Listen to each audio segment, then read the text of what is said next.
Aaron here with TNR tape to talk about what's new with version 1.1 and some tips and tricks and application with it.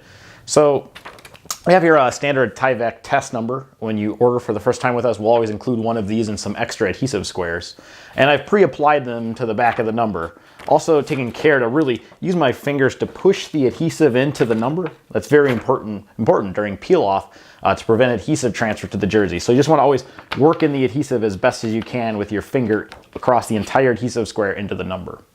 So one of the additional features of version 1.1 is the addition of a 5th piece. So now all 10 race packs will include 50 pieces and the 2 race trial pack will include 10 pieces. Some of the nice features of this are a new extended release liners, and so that makes removal of the release liners much easier where you don't have to touch the adhesive. And probably one of the nicest features that we did for both road and track users is the ability to easily make a half piece. In the past, you would have had to cut it with the scissors or cut it with a knife, which if you're traveling can be quite difficult and oftentimes impossible if you're trying to travel with the TSA. So the addition of the release liners and the new modifications to version 1.1, you can easily make a half piece by simply folding it in half, creasing it with your fingernail, and then with the crease part, just start a tear and then pull apart. And now you have 2 half pieces to tack down a number to make it as arrow as possible. So in this case, here's our test number. We're going to apply it on our right-hand side.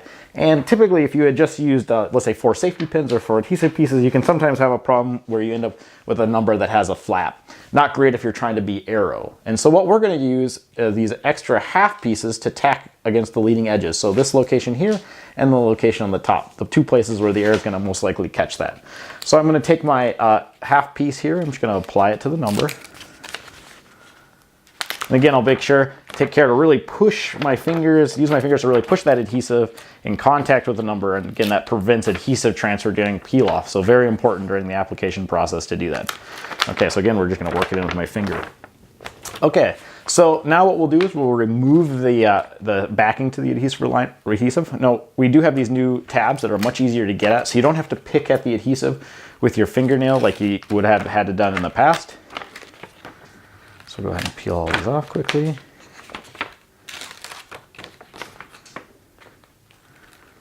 All right, and the last one. Okay, and then taking care to not touch your fingers against the adhesive as best as you can.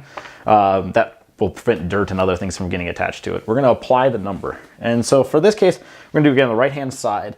I like to always feel the seam of the jersey. It provides a reference location for me when to apply. So I'm going to go ahead and do my best to simulate a race position.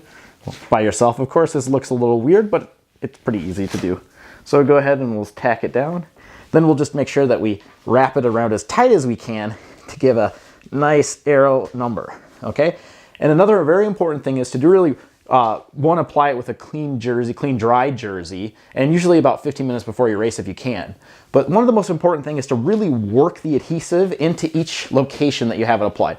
Use your fingers, your palm of your hand to really work it in at each location. Now the hardest one is the one near your shoulder blade. So it may look a little awkward, but just do your best to rub it in and really push it in there. Maybe go over each location twice if that helps you to remember. Okay, so we got the number applied. Really nice and arrow here, at least from the feeling side of it. And if we get on the bike here, yeah, we're pretty arrow. So nice and easy application process, quick. If you're wearing a skin suit or you're by yourself, it's really nice to be able to apply your numbers by yourself, especially if you show up late to the race. Okay, so peel off. So after your race, right away after your race, take off the number. If you forget, put it in your gear bag. Check the FAQ section. I'll have a link below. We have some good tips about what to do if you've left it in there for 24 hours or longer. And tips to get if you do get some adhesive transfer during that peel off, what to do. So one of the cool tips is to avoid the instinct of just trying to peel it off right away to see how bad it is.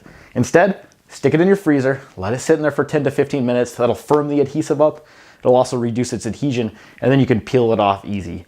Then we'll also have information about if you do get a little bit of adhesive transfer in that type of scenario, you can use a little Goo Gone. We haven't found to have any jerseys really quickly removes any of the adhesive, but as usual, always test an inconspicuous location because just to cover ourselves, and that will remove it. But for most applications, if you take it off right away after your race, you'll come off perfectly clean. So during removal, what we recommend to do is just take and find a spot to slowly start to peel it up. So I'm going to try to pick this corner here and just slowly peel it off. It's not a race to get it off. The faster you peel, you can result in tearing the number, and then you'll have some adhesive stuck on your jersey. But just tear it nice and slowly. And you can see how much adhesion we have with this adhesive, even just after a few minutes of application. Okay, and there we go. We got it off. All the adhesives are still attached, and a nice, easy application. So thanks for checking us out. Check out the links below for links to the product, as well as to those FAQs.